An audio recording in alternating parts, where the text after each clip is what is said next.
True to Ter Bjornsson's claim, the Casselines have an answer in the morning. Praetor Lavinius has assumed emergency powers, taking control of the city, enacting a sort of martial law. This sort of thing has not happened since the previous line of emperors first seized power. Publicly, he states that they are not prepared to withstand a war with the army at their doorstep, and he will not sacrifice the capital or its citizens on behalf of Terathia. Ter Bjornsson's demands will be met, for the most part. Free passage and supply lines they will have, but only a single legion will be dispatched to escort them through the empire. Ter Bjornsson accepts the terms readily, giving the order for the army to move out. Cyril finds this whole business fascinating. Clearly, Lavinius had some forewarning that Ter Bjornsson was coming, but rather than prepare a defense, he seems to have pretended ignorance, and is now using the emergency to secure his own power. It seems likely he will seek to turn this temporary seizure of power into a permanent position. When Lavinius sends out 1,000 men to join the Spards, their legate is a man named Federico Auditore. Auditore seems unconcerned about joining forces with a foreign power, and he openly refers to Lavinius not as praetor, but as emperor. Ter Bjornsson orders the fleet to be burned, or at least those ships that have not been cannibalized into rams and ladders and other siege equipment. They will take Nahash and Terathia, or they will die. In addition to Auditore's legion, a single elderly Casseline rides out to join them. Abello Sakapos, master strategist, is immediately brought into Ter Bjornsson's inner circle. He is ancient, bald, withered, but by all accounts his intellect remains as sharp as ever, and he seems to know Ter Bjornsson well. Cyril asks Unferth about this. How exactly is a Berserk Jarl so well-traveled? Unferth has no answer, save what he himself knows of Ter Bjornsson's past. What all of the upper echelons of the Berserk social structure know. One day, many years ago, Hrafn the Sage, the oldest and wisest of the Berserks, was out hunting seals and frost bears when he saw a peculiar sight. A man, frostbitten, wind-blown, starving, wandered the frozen wastes of the far north. Hrafn watched from afar as this strange man walked aimlessly. Despite his poor health, he was tall, strong. Clearly in another life he had been a warrior. But now he was little more than a walking dead man. Hrafn watched as out of the snows rose a frost bear, the largest he had ever seen. A great monster of a bear, its snout stained with the blood of a recent kill. The bear roared at the man, who seemed not to react at all, not flinching nor shouting, nor moving an inch. And then the bear attacked. Somehow the man reacted at the last possible moment. He ducked around the lightning-fast strike of the huge bear, maneuvered behind it, leapt onto its back. The bear batted at him, clawing awkwardly as he wrapped his wiry arms around the beast's throat. He strangled the life out of the frost bear, a sight Hrafn had never seen, never dreamed possible. When it was done, the man simply dropped down into the snow and leaned against the dead bear. His flesh was slashed to ribbons, but he seemed indifferent.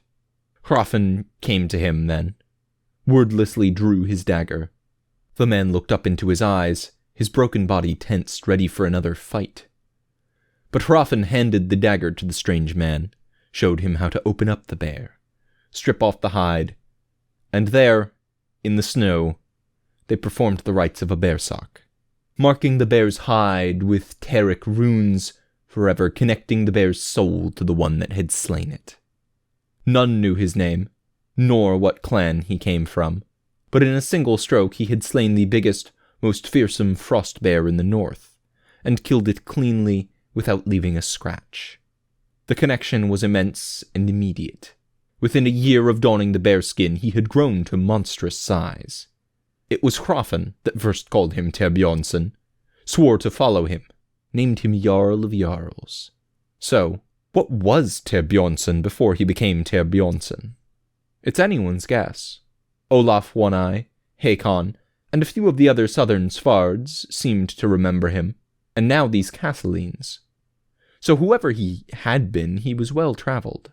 A fascinating, if not particularly productive diversion. The army moves swiftly north along the main Castlean roads.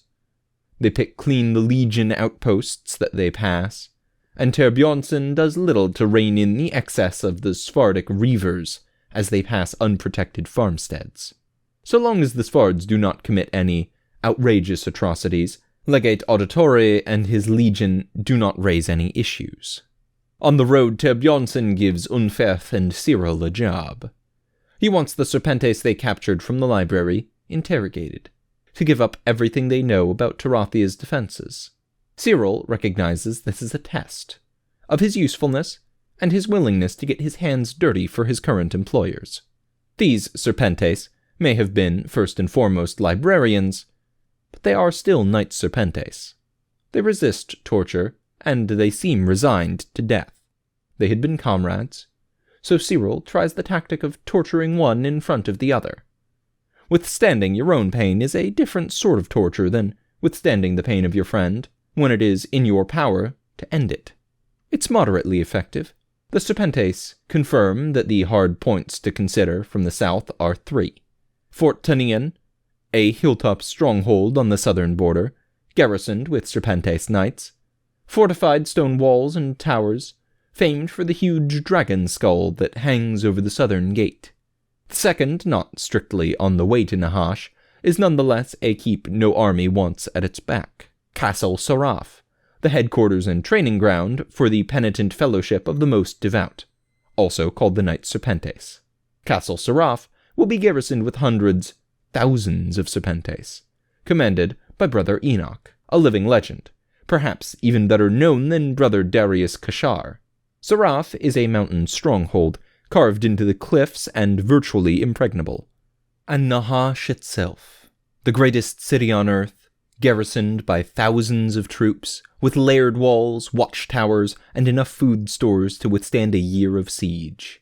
This all sounds very intimidating, but includes little intelligence that will help Cyril overcome these apparently vast defenses. He continues to question the knights, but Unferth grows impatient. Unferth tells the Svardic reavers to bring him a child from a nearby farm. Soon enough, they do as he asks, ushering in a lad of perhaps 10. Unferth looks at the Serpentes with cold, dead eyes. He tells them to tell Cyril everything they know, says that, when they do, he will stop. And he begins torturing the boy. Truth be told, Cyril feels a little ill at this sight, but he stays focused, does his job, and he can't deny that it works. The Serpentes begin singing like birds. Of Tannian, they learn that it is not just well defended, but serves as an early warning system.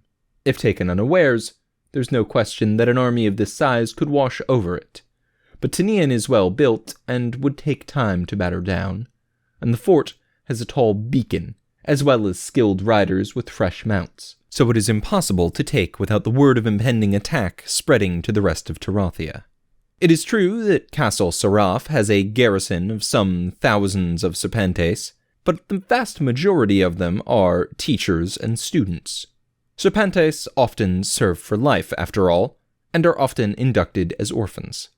At least 3/4 of the inhabitants are likely below the age of 15 or over the age of 50.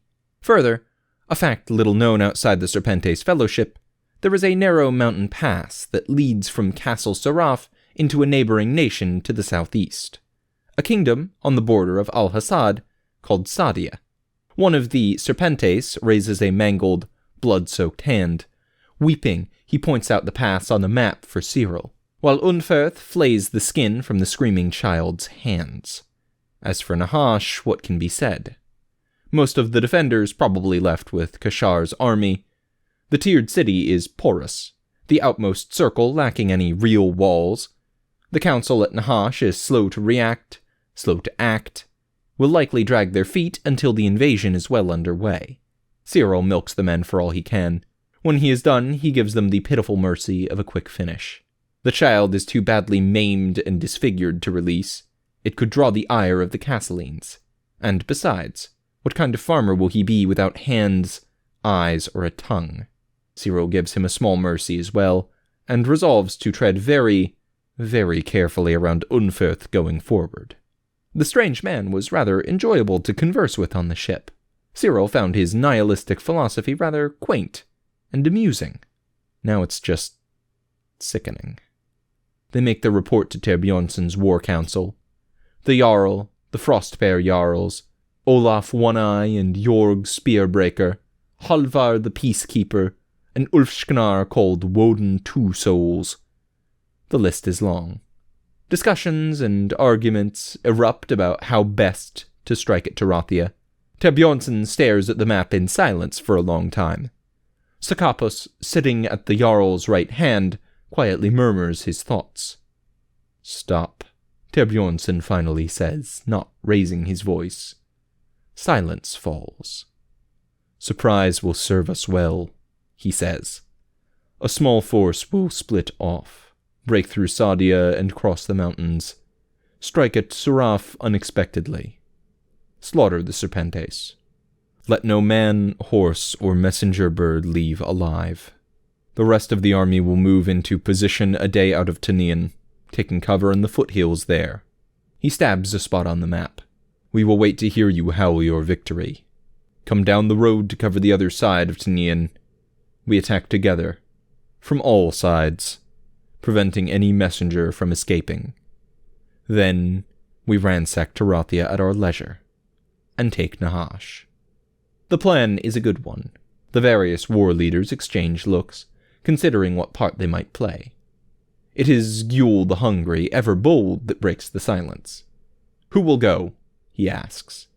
Terbjornsson surveys the room. "Lorenetz." Cyril's commander, Marchand, speaks up. "Yes, my lord? The time has come to prove yourselves. You will go." Marchand swallows, nods. Terbjornsson's gaze sweeps across the room again. "Olaf," he says. "Jarl," the grizzled old warrior speaks. "You will take command. Take any men you choose, as many as you think can cross the mountains in stealth. A great deal hinges on your success." His voice, typically bored, betrays a small glimmer of warmth. "I would trust it to none other, old friend." Olaf One-Eye nods solemnly. "It will be done, Ragnar." Thank you for tuning in to Steelshod, a series by Mostly Rights, narrated by Tailforge. You can find every chapter in text format, as well as character sheets, setting information, maps, and rule documents on the Steelshod tabletop system in the link below. If you'd like to support the channel, you can pop down to the description and use the Patreon link for recurring donations, the PayPal.me link for one-time donations, the Teespring link for shirts with the incredibly cool background art by Nobody, or use the DriveThruRPG affiliate link the next time you're looking to try a new system. If you'd like to support the author, you can find Steelshod merch on the MostlyRights.com store, or donate to the Mostly Rights Patreon, which are both linked on reddit.com/r/mostlyrights down below.